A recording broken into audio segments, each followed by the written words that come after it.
This time on Crime Inc. Margaret Thatcher's narrow escape. Actor Kristen Slater in court again. The tragedy of Tiananmen Square. And Al Capone's gangland wars. But first, the great train robbery. Britain's Royal Mail train, the Glasgow to London travelling post office. On August the 9th, 1963, it was the scene of a crime that captivated a nation, the Great Train Robbery. The operation to steal millions of pounds in used unmarked bills was planned with precision and carried out with unparalleled daring. The thieves targeted the second carriage from the front, where valuables, mostly cash, was stored. Usually the train only carried about £300,000, but because it had been a bank holiday weekend in Scotland, the coffers had swelled to about £2.3 million, or £30 million in today's money. The overnight train left Glasgow on Wednesday night. At 3 the next morning, driver Jack Mills had just passed Leighton Buzzard when he saw a red light signalling him to stop at Sears Crossing. The train came to a halt. What Mills didn't realise was the signal had been rigged by stuffing a glove over the green light and attaching a 6-volt battery to the red. Co-driver David Whitby got out of the train to see what the problem was. He discovered the railway communications cable had been cut. Before he could get back into the train, he was attacked, handcuffed, and thrown down the embankment. In view of the robbery, British Railways rulebook was later amended to prohibit drivers from leaving the cab when they encountered a red light. Meanwhile, one of the robbers entered the cabin and knocked Jack Mills unconscious, leaving him bleeding from a big gash on his head. Although no one was seriously hurt, the experience shook the victims badly, especially Jack Mills, who never worked again. Like a very long year to you, Mr. Mills. Yes, it does. How do you feel now, yourself? How are you feeling? I feel all right in myself. Yes. But, can't get rid of complications in my right arm. Yes. You're going back, you are back at driving, aren't you, here? Well, it's preparing, oiling. Yes. And, And how's it going? oh, not too bad. You think you'll be back driving again soon? I don't think so. The gang uncoupled the train, taking just the engine and the carriage containing the loot. All those were too long. But they hit their first It's a long snag. time, isn't it? Although they'd recruited a train driver known only as Peter, he found the train was more complicated than he'd expected.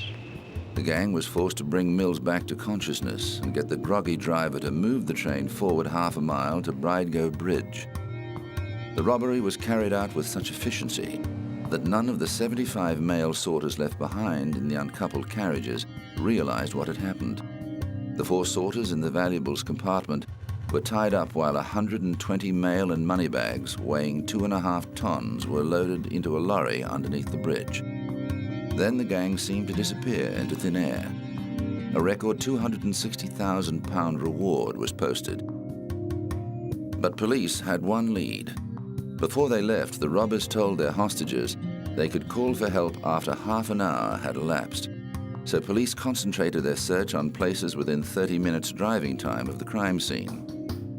This search led them to Leatherslade Farm, an isolated property 27 miles away. 8 days after the robbery, police were delighted to discover that the deserted, dilapidated farmhouse had obviously been the gang's headquarters, with a wealth of fingerprint evidence found on a Monopoly board and ketchup bottle. And in the cellar, banknote wrappers, post office sacks, and mail packages. The gang had hired a local criminal to clean the scene, but in true underworld style, he'd pocketed his fee and failed to do the work. The next day, police made their first arrest.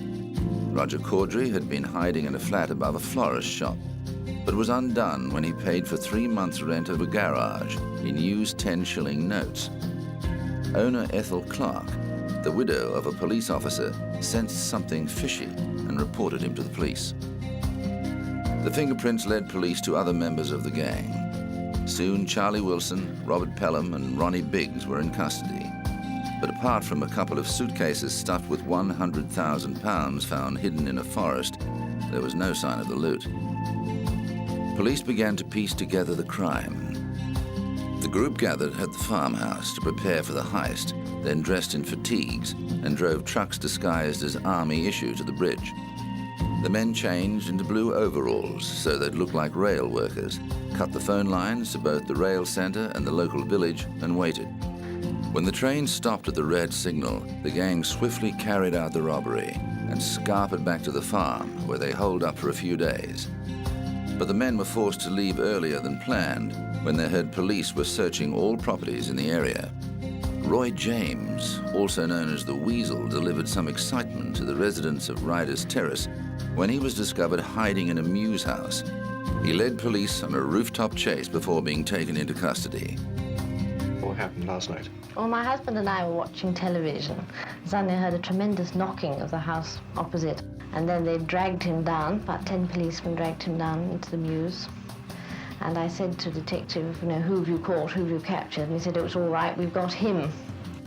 A portion of Roy James' take was discovered in a nearby telephone box. 3 of the men who carried out the Great Train robbery were never identified. 13 members of the gang went to trial in 1964. Realizing that the Crown case against them was extremely strong, and they were looking at a long stretch at Her Majesty's pleasure, their thoughts turned to escape. The group smuggled a blank key into the prison and used it to make a duplicate to the cells. But before the plan could be executed, they were betrayed by accomplice Bill Bowl and forced to go into a complete lockdown throughout the trial. Much of the evidence was tedious, and boredom combined with the hot courtroom led many jurors to nod off. But when driver Jack Mills took the stand, his vivid and detailed testimony made the jurors sit up and take notice. Just 2 weeks into the trial, a police officer inadvertently let slip that Biggs had prior convictions, thus prejudicing his case and forcing a retrial. But the cases of the other accused continued. On March the 23rd, 1964, the jury found all the men guilty of conspiracy to rob, while Tom Wiseby, Roy James, Charlie Wilson, Bob Welch, Jim Hussey, and Gordon Goody were all found guilty of robbery with violence. A month later, Biggs was also convicted. The robbers were sentenced to a total of 307 years prison between them. At the time of the sentencing, Buster Edwards and Bruce Reynolds remained on the run. But as the armored van took the 13 convicted Great Train robbers to their new home in Aylesbury Prison, it wasn't quite the end of the story. Within the decade, 2 of them would be the most wanted men in Britain after daring escapes, and it would be mastermind Bruce Reynolds behind bars.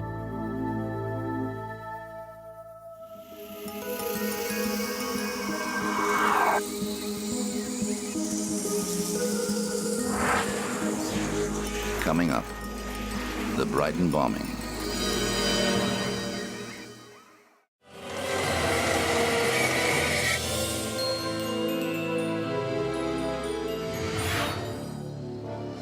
In the morning of October the 12th, 1984, Margaret Thatcher came within a hair's breadth of being the second Prime Minister in British history to be assassinated.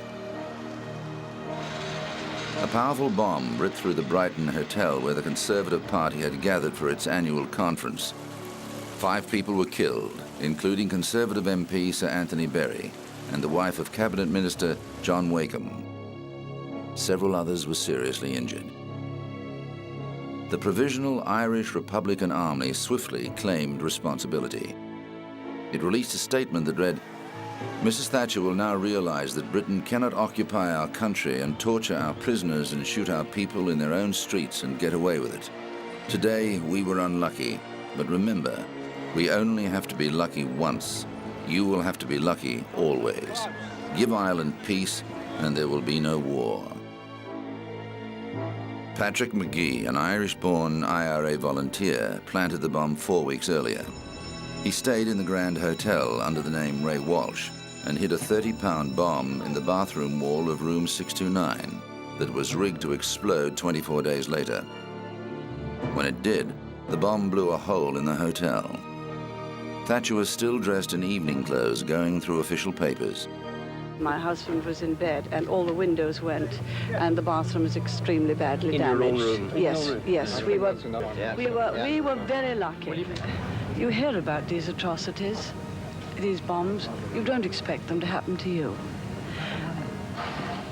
But life must go on as usual. And your conference will go on. Conference will go on. Thank you. All right, John. The conference will go on as usual. Thank you very much. Thatcher and her husband Dennis were evacuated from the hotel and spent the rest of the night at a local police college, still in the dark about the extent of casualties. But the Prime Minister remained determined to go ahead with the conference. After just an hour's sleep, she spent the morning rewriting much of her speech and used it to send a defiant message to the IRA.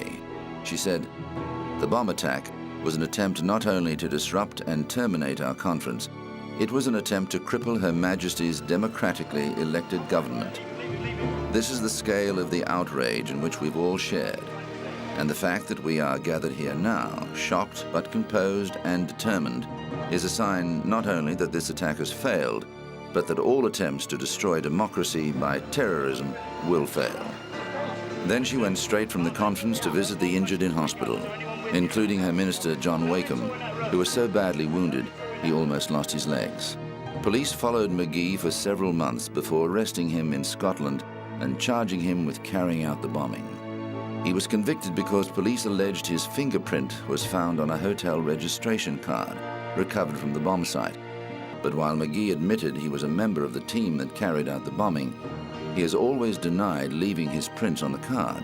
He said the bombing was carried out to avenge the death of Bobby Sands, a member of the IRA and elected member of Parliament, who died in prison while on a hunger strike in 1981.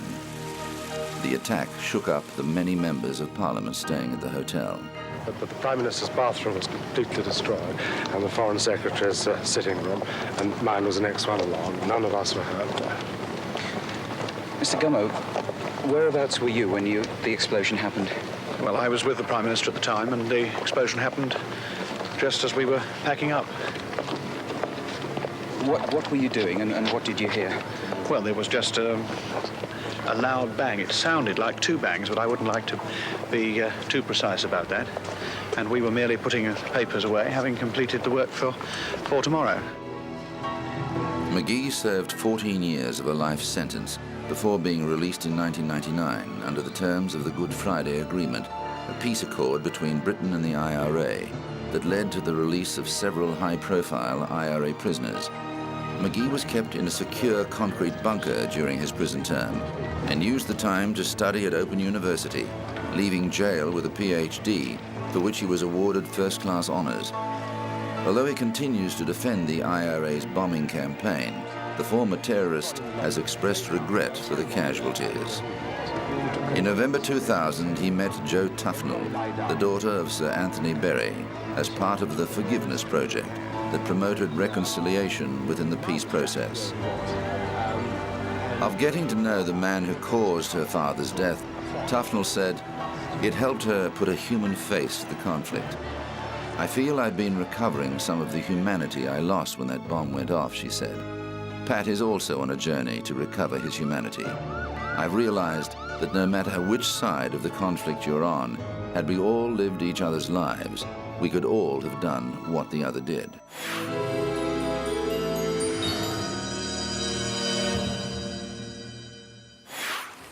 According to actor Kristen Slater, good judgment comes from experience. Sometimes experience comes from bad judgment. And with several arrests chalked up over a number of years, the Hollywood bad boy has experienced quite a few police cells and courtrooms. In 1989, when his career was just hitting its stride, Slater led police on a drunken car chase through West Hollywood. When he crashed his car into a telephone pole, Slater kicked a police officer with his cowboy boots before attempting to escape over a fence. He was later convicted of drink driving.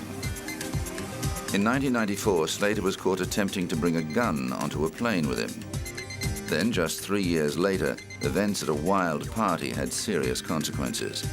While high on drugs, Slater punched his then-girlfriend, Michelle Jones, in the face and attacked the arresting officer. Felony charges against him were eventually dropped. and after pleading no contest to the remaining charges, the star was sent to jail for 3 months, of which he served 59 days due to good behavior. He was also ordered into rehab. Sadly, that wasn't the end of the story for the troubled actor. In 2004, he was back in court, charged with third-degree sexual abuse after it was alleged that a drunken Slater had grabbed a woman's bottom late at night on a Manhattan street. Police said they'd responded to a call from someone else, not the woman who was allegedly attacked. The misdemeanor of forcible touching carries a sentence of up to a year in jail, but the 37-year-old refused to accept a plea bargain that would have spared him any jail time. A few months later, at a pre-trial hearing, prosecutors offered to adjourn the case in contemplation of dismissal. The judge agreed to drop the charges on the condition that the star kept out of trouble for 6 months. Slater's high profile meant he had to endure a media circus every time he turned up to court. Asked about his state of mind during the trial, the actor said the intense media scrutiny was disconcerting. I would say that there's more chaos right here now, and it's hilarious. Christian, is this an annoyance for you? Slater has also experienced chaos in his personal life of the not-so-funny kind, being on the receiving end of an assault by his then-wife, Ryan Haddon, in 2002. Haddon was arrested but not charged over the incident in the Hard Rock Cafe in Las Vegas, which saw Slater requiring stitches to the face after being hit with a glass. The couple separated a few months later, then finalized their divorce in 2006, citing irreconcilable differences. When it came to the dropping of his own assault charge, Slater's attorney, Eric France, said that they were pleased with the result and that it was an acceptable outcome. The case is dismissed and we're pleased with the outcome and everybody's decision that that was the appropriate resolution. Slater has performed several stage roles and is currently set to star in a television series titled My Own Worst Enemy.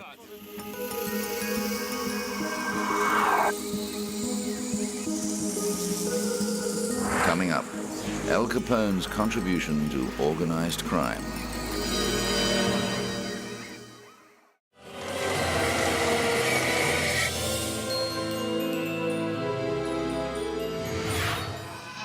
In the sweltering heat, hundreds of elite university students are undergoing grueling military training.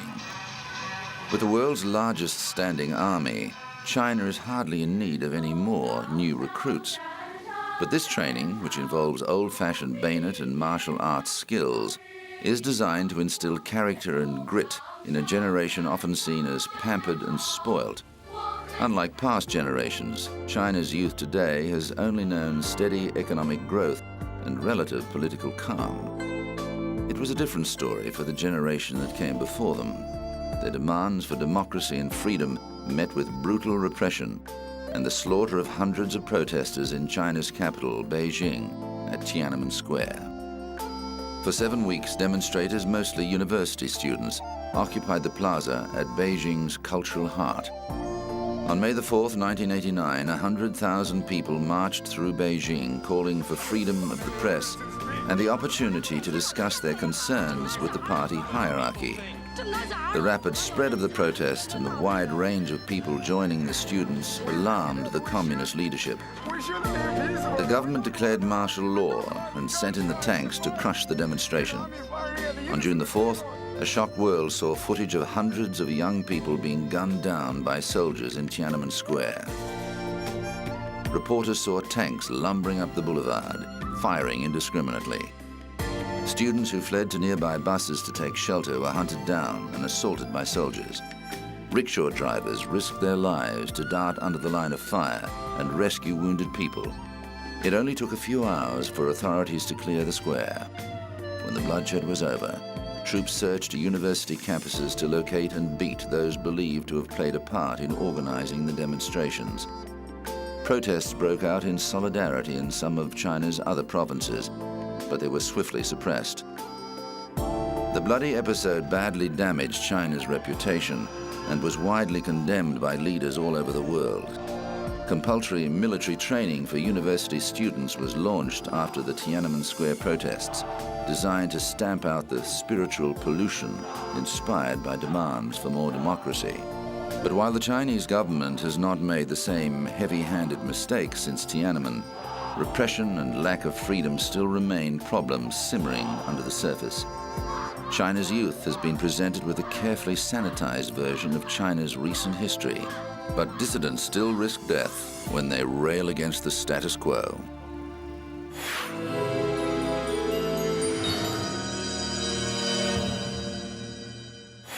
The beaming baby face of Alphonse Capone belied his profession of standover man, bootlegger, and gangster.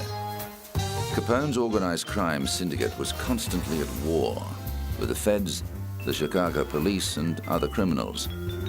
Chicago in the 1920s was a place of violence and racketeering. New York-born Capone moved there to join Johnny Torrio's street gang, where he quickly became a valued member. The national law of prohibition, which banned the sale of alcohol, made illegal manufacture and supply of spirits a lucrative underworld industry. Capone became the gang leader in 1925, and his ruthless repression of other criminal groups took him to the top of the heap. The newly formed Federal Bureau of Investigation was desperate to indict him, but despite his connection to a number of murders, the wily criminal evaded their net. A Chicago Crime Commission named him as public enemy number 1. But while violence was his trade, like many crime bosses, Capone tried to buy favor with the little people. He set up soup kitchens during the Depression and paid for a daily milk ration to be distributed to school children. He was also renowned for sending thousands of dollars worth of flowers to the funerals of opponents. The violence came to a head in 1929 with the notorious Valentine's Day Massacre, a hit engineered by Capone to take out associates of the Bugs Moran mob. Assassins posing as police gunned down 7 men in a garage. And although the crime was never officially solved, it's generally accepted that it was masterminded by Jack Machine Gun McGurn on Capone's orders. But Treasury agents Elliot Ness and Frank Wilson, known as the Untouchables for their imperviousness to payoffs, doggedly pursued Capone and other organized crime figures.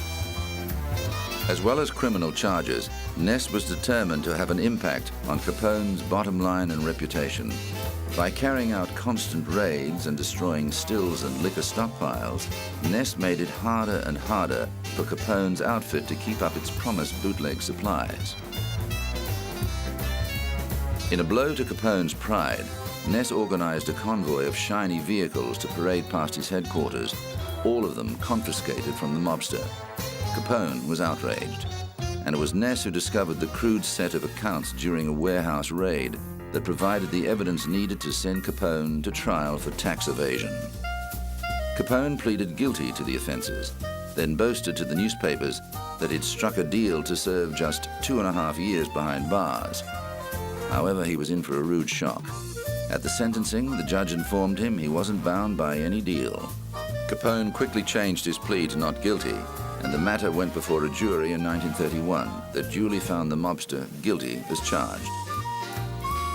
Capone was sentenced to 11 years in prison, fined $50,000, and charged $215,000 plus interest on back taxes. It was the beginning of the end for the gangster. Confined in the bleak world of Alcatraz prison, he developed dementia as a result of a syphilis infection and became paranoid and disoriented. On his release in 1939, Capone was transferred to a hospital for brain treatment before returning home.